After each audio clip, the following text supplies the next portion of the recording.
One of the most cliche pieces of criticism Naruto gets is that the series lost its strategy and that fights in the end of the series were just a competition to see who had the most powerful blasting jutsu, and so the series lost its heart and its purpose. And this statement that strategy was lost during the series, that characters were no longer intelligent and that fights were just this Dragon Ball-like boom boom explosions, well, this couldn't be further from the truth. In this video, we're gonna be exploring why this criticism isn't valid. First, let's bring up a very glaring thing that people tend to ignore. The fact that even in part 1 of Naruto, many fights didn't involve a whole lot of strategy. Or are you gonna tell me that Choji versus Jirobe was a 2000 IQ battle? Or that Naruto versus Haku was as strategically brilliant as Hannibal Barca's campaign against the Roman Republic? Or even take arguably the best fight in the entire Naruto series, Rock Lee versus Gaara. Tell me what strategy was involved in that fight?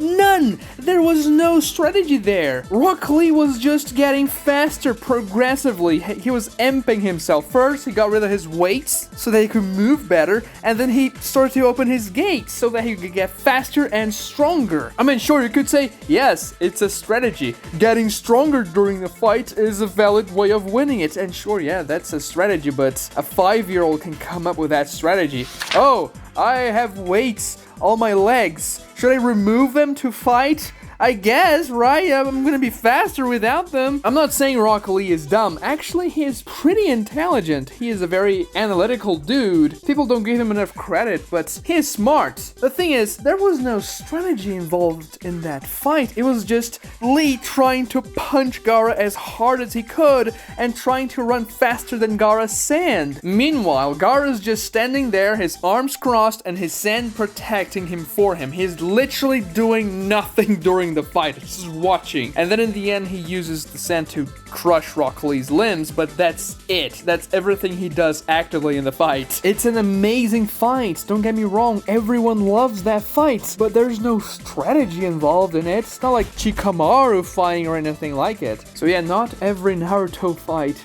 was extremely sound in the strategical sense ever since the beginning. Yes, many fights were, and that was one of the charms of the series. The intelligence characters had during the fights. And because they're ninjas, they have to use subterfuge and deceive their opponents. That's one thing. It's just that not every single fight's gonna have that. And this isn't lost in Naruto Shippuden. Now, if you ask different people, they're all gonna have different opinions as to when Naruto became this Dragon Ball Z type of thing where you just care about the explosions and how strong people are. Depending on who you ask, they're gonna tell you different arcs or different episodes of when the series derailed according to them and became this nonsensical thing without strategy, which isn't true. So let's go arc by arc in Naruto Shippuden. The Kage rescue arc. Deidara versus Gaara, the first big fight in Naruto Shippuden. Very strategical.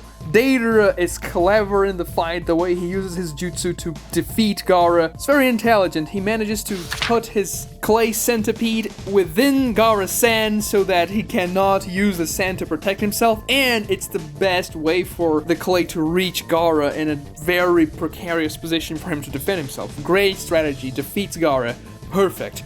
Then we have Sasori versus Chiyo and Sakura. Chiyo and Sakura, and even Sasori, used a lot of strategy during that fight. Many people don't like that fight, I don't know why. Maybe it's because in the anime there's so much filler surrounding it in that arc that the fight gets dragged out. But the fight's really good in the manga, and it's highly strategical as well. But I think most people wouldn't say that this is the arc where things got out of hand and the power creep just increased too much. We move on to the Tenchi Bridge arc. That's when Sasuke shows up. But before Sasuke, you could say that the Four Tails was introduced, and then we got the Bijudama, the first boom boom type jutsu. Boom boom type jutsu. Boom boom type jutsu. You stupid. They're not. In the entire series, and sure, the Four Tails is not intelligent. As a matter of fact, it's mindless. It's just rage incarnate. It's not Naruto and it's not the Nine Tails controlling him. It's just the anger of the Nine Tails' chakra, and the Four Tails being mindless and not really caring about what's doing, just destroying things, is kind of the point of the entire sequence. However, Orochimaru is still strategizing how to fight against that thing. He's not just throwing jutsus on a whim, he's trying to beat the Four Tails. Sure, it's not the most strategical fight, but yeah, remember Rock Lee versus Gaara? That wasn't very strategical either. Then we get Sasuke versus Team 7, which, well, Sasuke kind of stomps them, but you can still see Sasuke using strategy. He even tells Sai, oh, this block was the right block, and then he tells Yamato when he fails to block Sasuke's lightning sword, oh, that was the wrong block. Overall, not a lot of fights in this arc to analyze anyway, but then we move on to the Kakuzu arc. Shikamaru is in that arc. I don't even have to say anything. His fight against Hidan, both of his fights against Hidan are very highly strategical. In the second fight, he even uses Hidan's jutsu against Kakuzu in the other side of the battlefield, so very highly strategical. Naruto defeating Kakuzu, I don't really like that fight very much, but still, Naruto uses strategy to defeat Kakuzu in that fight. Without strategy, he would have lost, so I'm not seeing this loss of strategy so far. Let's move on. Sasuke versus Deidara. It's in this fight where we get the first highly explosive... Hold up. Wait a minute.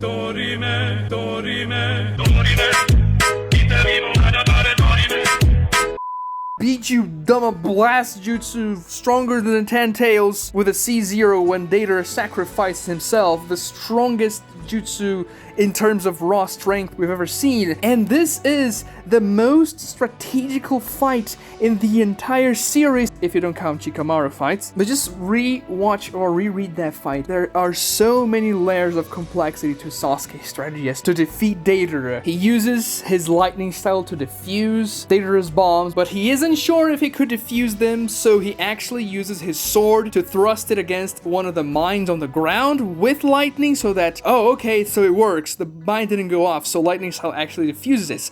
So to hide the fact that he was testing his theory as to whether or not he could diffuse the mines and the clay with lightning, he uses the sword as leverage to pretend he was just throwing the sword and finding a place where he could stand without stepping on the mines and then jumping up and hitting Deidara. It's so complex, it's so good, and it's one of the most strategical fights in the entire shonen genre. We then get Jiraiya versus Pain, highly strategical as well. Jiraiya has to figure out every single ability Pain has and also find a way to counter them at the same time with pretty good strategy. Sure, it doesn't work in the end, he dies, but still, he tried. And then we get Sasuke versus Itachi. Sasuke is using a lot of strategy during the fight, and Itachi is also using strategy because Itachi's goals there, well, he didn't want to win the fight, he just wanted to seal Orochimaru and make it seem he lost the fight to Sasuke because Sasuke won without actually arousing any suspicions for Sasuke. Of course, it doesn't work because of Obito, but still, we can see two very strategical fighters in that fight, and it was a very powerful battle. We see Kirin destroying the entire hideout. We see Amaterasu, we see Tsukiyomi, lots of powerful jutsu. We then get to the Pain arc, and this is probably one of those arcs some people may say,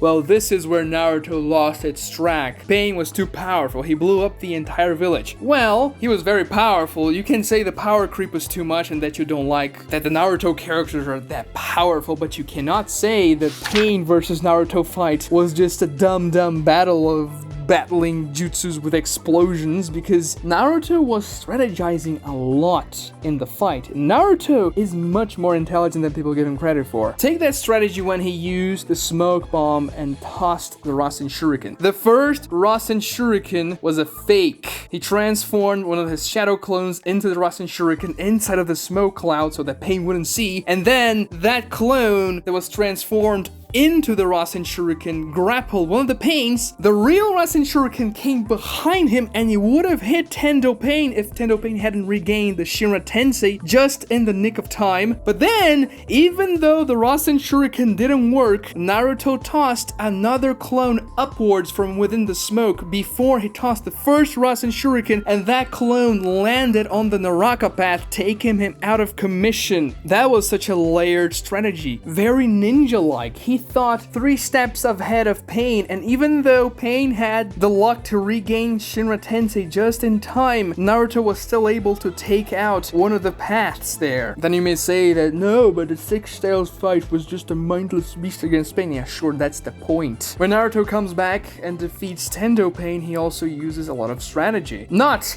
that brilliant of strategy just like he used with the Rasen Shurikens before, but still, it's strategical what he did there to defeat Pain. Using the Shadow Clones, disguising them as rocks, and then surrounding Pain, pretty good strategy. Moving on to the 5 Kage Summit arc, Sasuke uses a lot of strategy against the Kages. He was being very reckless against the Raikage in the Cloud Village, but recklessness is not the same thing as being dumb. Even though Sasuke wasn't being extremely careful fighting the Raikage there, he was still using strategy. He was layering his Susanoo with Amaterasu to form a double shield. A shield that lost the Raikage his arm, and the Raikage would have probably died if he had followed up with his next attack. If Gaara hadn't intervened, Sasuke would have won the fight, or it would have tied. But this is not the most strategical fight in this arc, no. We then get Sasuke versus Danzo. A very overlooked fight, just like Deidara versus Sasuke. It's insane, because Sasuke's strategy in that fight is pretty genius. He uses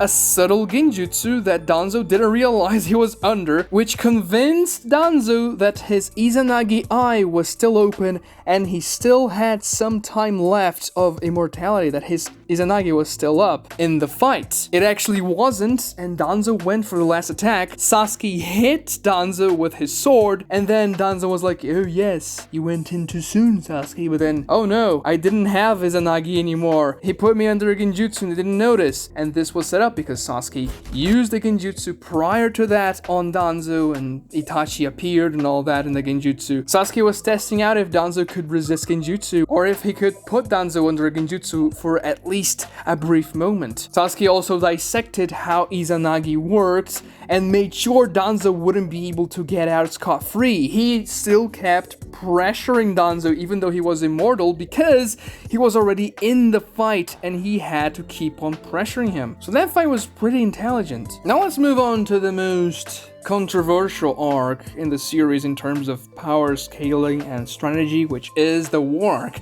And that's probably the one people say, well, this is where Naruto lost. It's a ninja way, you could say. Naruto is no longer about ninjas, it's about gods and aliens.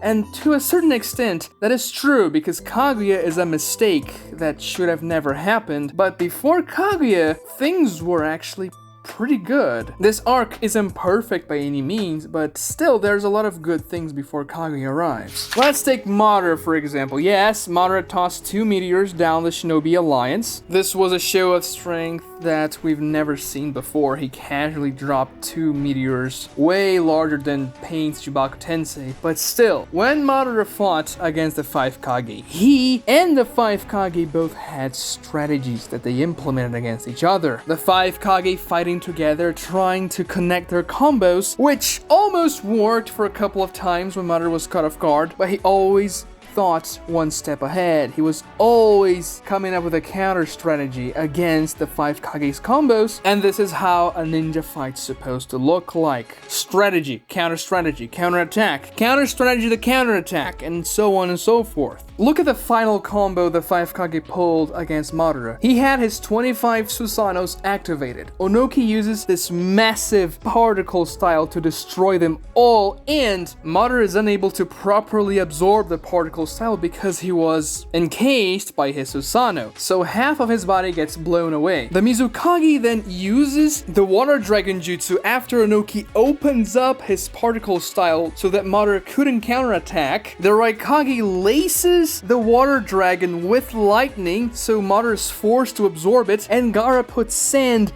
with paper seals within the Water Dragon to seal Madara, and he could not absorb the sand because he was absorbing the water and the lightning. Meanwhile, Tsunade is healing Onoki so that he could still pump up the particle style, and that's a very good strategy for the team of the Kages. It's unfortunate that Madara pulls off the perfect Susanoo, and some people say, yes, the perfect perfect Susanoo should have not existed. It's too strong. These Megazords should have never been in the show. And these people forget that in the first chapter / episode, we get the information about a 9-tailed fox that, with a simple wave of a tail, could cause tsunamis and earthquakes, aka the 9 tails. In the second arc of the series, we get Naruto on top of a massive frog against the 1 tail, essentially, you know, a cousin of the 9 tails and all that. So this was in the show since the beginning, these very large things. Yes, they've been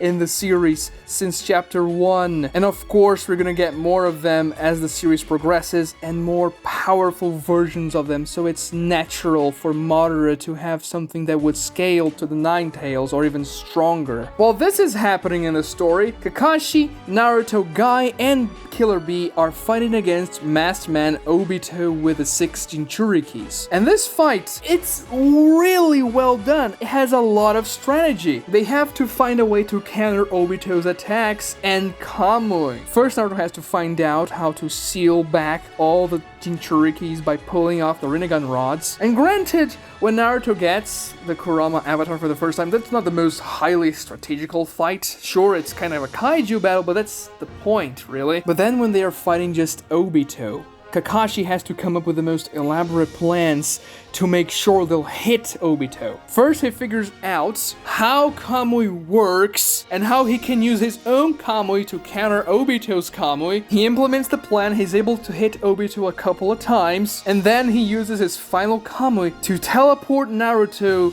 into the Kamui dimension so that Naruto can hit Obito from within, unmasking Obito and all that. And Obito didn't suspect a thing because he thought Kakashi was going to Kamui the Rasengan again, but no, he Kamui'd the entire Naruto shadow clone. Just read that fight again, it's very strategical. I don't know why people say Naruto lost his strategy along the way, there's no strategy anymore, when Kakashi is literally strategizing the entire chapter. Another very cool fight we get in this arc is Hashirama versus Madara in the Valley of the End. We can clearly see in this fight strategies being used, attacks and counterattacks. Sure, there isn't a Shikamaru tier of strategy here, it's a lot of powerful jutsus thrown against each other, but see, the first attack Madara throws in the fight, at least the ones we can see because we kind of start watching the fight in the middle of it, Madara makes the 9 tails throw a Bijudama against Hashirama. Hashirama then uses his wood golem to grab the Bijudama with the hand of the wood clone and throw it back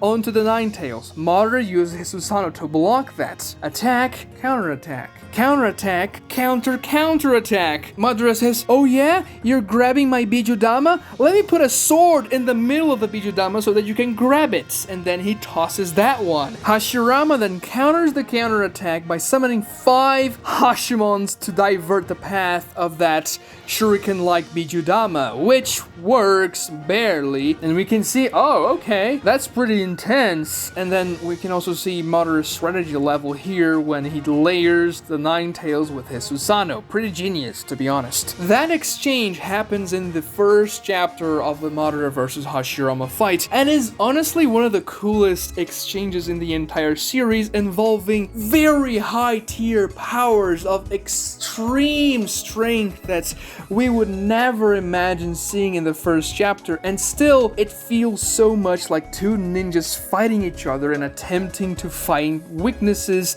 that they can exploit, and adapting their jutsus to the countermeasures the other employed. Now take the Juubito versus Sasuke, Naruto, Tobirama, and Minato fight. There's a lot of strategy involved in that fight. The way Minato and Tobirama sync their flying thunder god to get to hit Juubito is really cool because Naruto and Sasuke fused their jutsus, the wind style Rasen Shuriken with Amaterasu, to power it up, and then they hit Minato with it. At the same time, Tobirama teleports behind Juubito, and then they swap places, syncing their flying thunder god. Minato changes places with Juubito, and Juubito gets hit by the Inferno style Rasen Shuriken. Really cool strategy. Something really clever. You could definitely think about something similar happening in part 1 of Naruto, of course with a smaller scope, but still something along those lines. Now take Juubito versus 8 Gates Guy. This fight may seem like, oh, it's just Guy punching really hard, Madara defending himself just like Rock Lee versus Gaara, but no, this is actually very different, because Madara cannot touch the truth-seeking orb, so Kakashi, Gaara, Rock Lee, and Minato have to help Guy out, and the strategy they come up with is really amazing. First, Kakashi has to fly in close to Kamui the truth-seeking orbs away, so Gaara takes him with his sand. When Guy is about to strike Madara, he tosses the truth-seeking orbs, which are going to hit Guy, and Minato just says, keep going, Guy, I'm gonna take them away. Lee tosses Minato's kunai, Minato teleports in front of the Bijudamas, teleports them away so they don't hit Guy. Gaara and Kakashi come close to Juubito, and Kakashi Kamui's away the good old Dama so that Guy can punch Madara, and that attack works. That's a very cool layered strategy, using several different jutsus, the specialities of each character, to mount this attack against one of the most powerful characters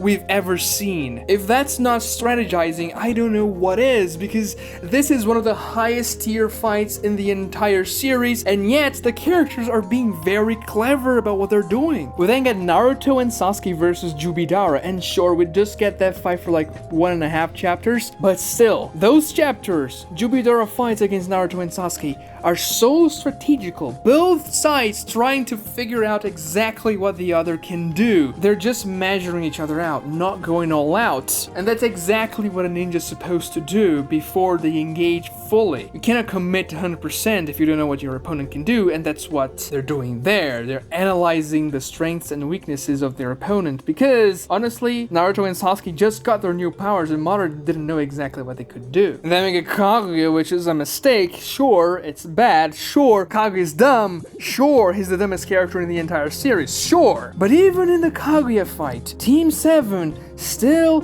strategizes. Just take a look at the final attack against Kage when they seal her up. Kakashi uses his Kamui to close Kage's dimension so that she cannot hit Naruto or Sasuke. Naruto and Sasuke then dash towards Kaguya. Kaguya hits one of them, but oh no, it was one of the Naruto's shadow clones. Sasuke then uses them in Tejikara to switch places with it, and then they hit Kaguya. Not before Sakura comes from above and hits her so that she cannot escape. That's strategy, man. It's way more strategy than Rock Lee versus Gaara, and I'm bringing that up more here just because everyone loves that fight, just to show that, yeah, not every fight has to have strategy. Sure, it's really good when they have, and most fights, even the ones in late Naruto Shippuden, have a lot of strategy, just like I mentioned here. And then we get to the final battle of the series, Naruto versus Sasuke. And yes, I'll give you that one. Sasuke was extremely dumb during that fight. He didn't use his arsenal as much as he could have. He didn't fight strategically at all. If Sasuke was fighting with strategy in mind, the way he fought